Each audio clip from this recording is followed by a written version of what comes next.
Hey there, my wedding planning friends, and welcome back to my channel. If this is your first time watching, thanks so much for clicking on my picture. If you like what you see, please make sure to subscribe below and turn on the notifications bell to get more weekly tips and tricks on planning your wedding. Today I wanted to expand on a video I did a couple weeks ago about finding your perfect wedding venue, and today I wanted to talk about the questions that you should ask when you're either venue hunting or when you've already selected your venue, questions that you should make sure that you're asking in the contract signing process.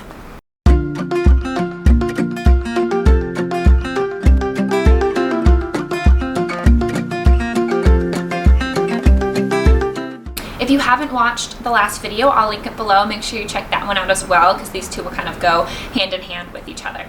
These are my top 16 questions you should ask, and number one is, what is the guest capacity? This is an important question to ask before you even are booking your venue, because that'll probably help make your decision on which venue to go with based on the amount of guests you can have, because you don't want to be sending out 200 invitations and book a venue that only has 150 guest capacity max. Next is you want to ask them if they include any tables or chairs, linens, anything, what is all included in the venue, or if those are things that you have to rent out and bring in yourself through a third-party rental company or not. Third, you should ask, are there multiple locations to get married on site? So maybe a lot of places will have just the one spot that has, maybe they already have a built-in arch and that's the one ceremony location where people get married.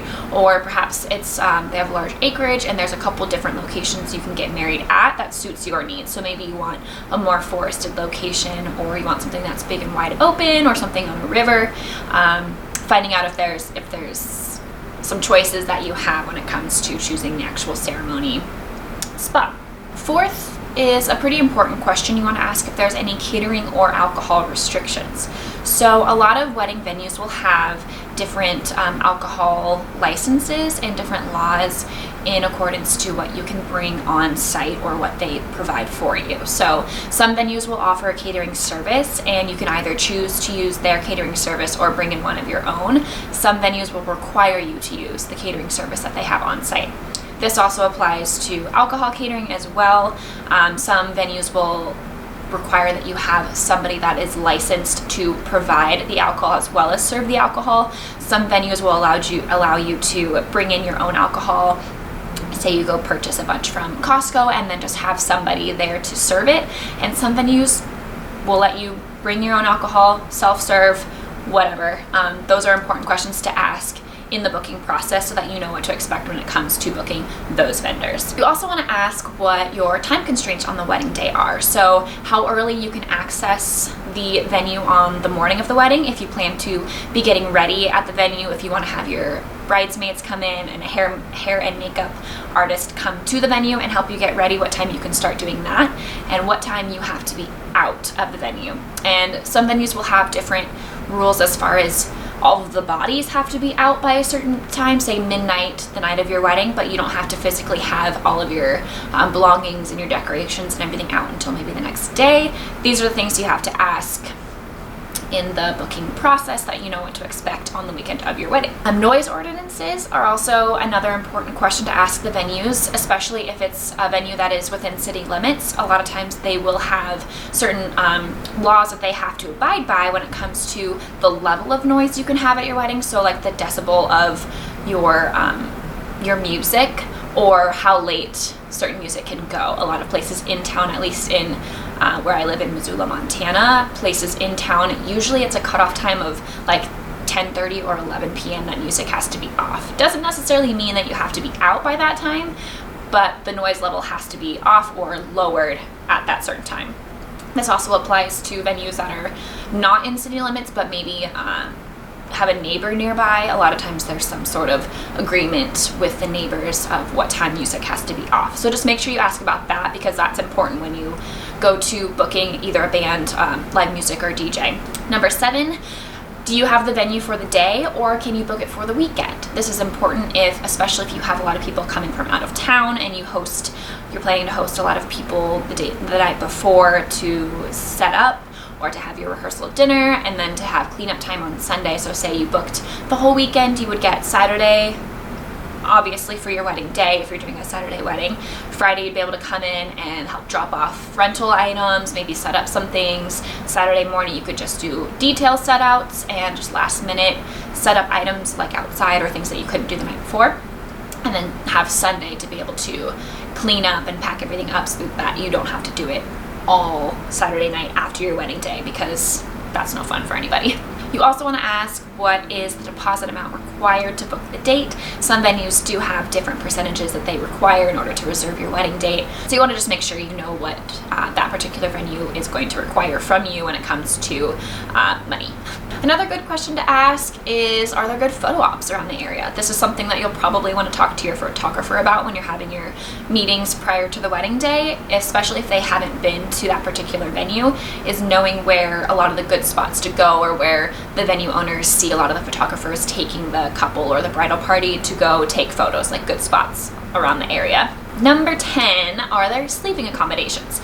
This could be for just yourselves, like a little honeymoon suite. Maybe you guys want to stay on site and not have to worry about leaving the site to go to a hotel and then come back the next day. Or maybe you want your whole bridal party to stay.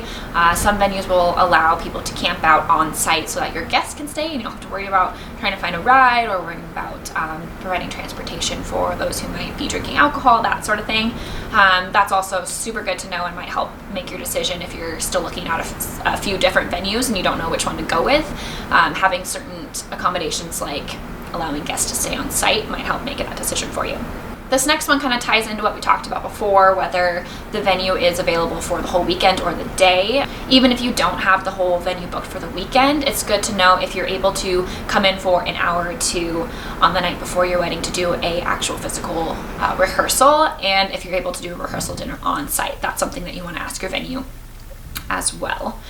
I definitely recommend being able to do a physical rehearsal on site so that the bridal party knows where to line up on the day of the wedding and exactly where they're going to stand and walk down the aisle and all of that sort of thing. This next one is a super important question to ask. Is there an indoor option or a plan B if weather is unfavorable on your wedding day? So perhaps everything is set up to be outside, your ceremony, you have a space for your reception outside as well. It is important to know whether they have the capacity to move your wedding to an indoor location if it starts pouring or snowing on your wedding day. If there is no physical indoor location, then you're probably going to want to have a tent reserved just in case for a backup option so that you can have some sort of protection for you and your guests on your wedding day. Because trust me, you don't want to be stuck with no plan B, even if it's the middle of summer and you think, oh, it's going to be fine, the weather's going to be fine. The last thing you want to do is worry about a plan B on the day of your wedding. You want that to already be in the works and established. Number 13, is there parking on site? I feel like this is something that a lot of people forget to ask about or even consider when they're going on their venue tours, is where do people park? Is there a huge area right nearby where people can park and there's not a pretty short walk to get to the wedding ceremony? Or do they have to park kind of a ways away and walk down a long path to get to the ceremony site? In that case, you might want to consider having transportation, so maybe like a bus, so that people can be dropped off right close by, or have a shuttle service. There are some venues around that will provide a shuttle service if the guest parking is really far away, to help with disabled guests, or maybe you have elderly guests that can't walk long distances. Having some sort of plan established for those guests that can't walk that far to be able to walk from where the parking area is to where the ceremony and reception sites will be. Number 14, this is also important if you are having a wedding with a lot of guests traveling from out of town or out of state, asking if there's hotels nearby. Knowing the guest accommodations that are nearby might help you determine which venue to go with if you still have a few in the running that you're deciding between. But it's also nice to have this information to provide to your guests in your invitations or save the dates so that they know where they can stay and be able to book those reservations far in advance and not have to look that up on their own. Number 15, is there a space to get ready on the wedding day? I would say most venues have some sort of bridal suite or space at the venue, whether that's actually physically inside the venue or maybe at a house on site nearby, for you and your bridal party to be able to get ready on the wedding day. I love I love when venues have this space because it eliminates having to travel somewhere else to get hair and makeup done and account for that travel time both to and from, and then it also eliminates, God forbid, some sort of accident would happen on your way, and really cutting back on any sort of extra time that might need to be accounted for when building your timeline and planning out the little details of your wedding day. It's nice to be able to just show up to the venue, get ready, all your stuff's there, everyone is there, you don't have to track people down for hours. So having some sort of getting ready space at the venue is something to find out when you're touring the spaces. Last but not least, this is something that I think a lot of people probably don't think to ask in the initial stages of venue hunting, and that's, do they allow open candles, open flame? Can you have real candles on your tables? Can you have real candles outside at your ceremony? And also, do they allow sparklers? Obviously, a sparkler exit is something that is really popular these days, to be able to do light sparklers outside and get those really, really cool photographs of you running through an aisle of sparklers. There's a lot of venues that don't allow open flame. So if this is something that you really want to be able to do at your wedding, make sure you're asking if this is something that they will allow you to do. All right, well, those are my top 16 questions to make sure you're asking your wedding venues. And maybe that's while you're venue hunting, or you've already selected your venue and you don't know where to go next or what to even ask. Making sure that you ask all of these questions will help you in the rest of your planning for your wedding. Hopefully you found this helpful. If you did, please like and subscribe. Turn on the notifications bell to make sure that you know when all my new videos are coming out to help you with your wedding planning tips and tricks. And we'll see you next week.